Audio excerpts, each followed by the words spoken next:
నమస్తే. ఈరోజు breaking news. కవిత bail వచ్చి బయటకి రావడం జైల్లో నుంచి మనం విన్నాం. ఇది ముందస్తుగా మనకందరికీ తెలిసిన విషయమే. విచిత్రం ఏం కాదు. కవిత బయటికి రాదు అనుకోకుంటే విచిత్రం, కానీ బయటికి వస్తుంది అని అందరికీ తెలిసినటువంటిది విచిత్రం కాదు.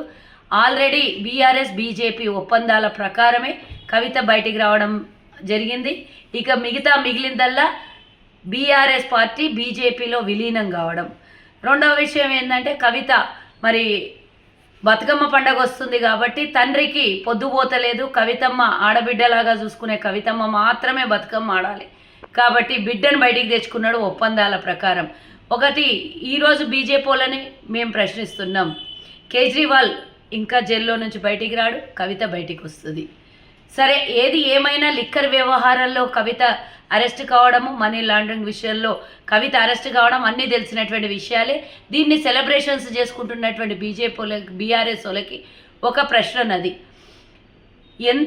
ఎన్ని రకాలుగా ఒప్పందాలు జరిగినాయి మీ మధ్యలో.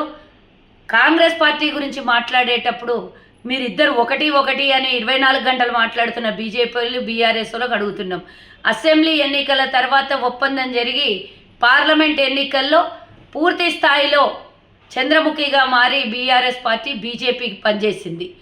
అదేవిధంగా 7 స్థానాలలో డిపాజిట్ కోల్పోయి 17 స్థానాలలో ఓడిపోయినటువంటి బీఆర్ఎస్ ఈరోజు వారికి ఒత్తాసుగా ఏం కావాలంటే అది ఒప్పంద ప్రకారంగా బీజేపీ బీఆర్ఎస్కి లొంగిపోయింది అనడంలో ప్రత్యక్ష సాక్షి కవిత.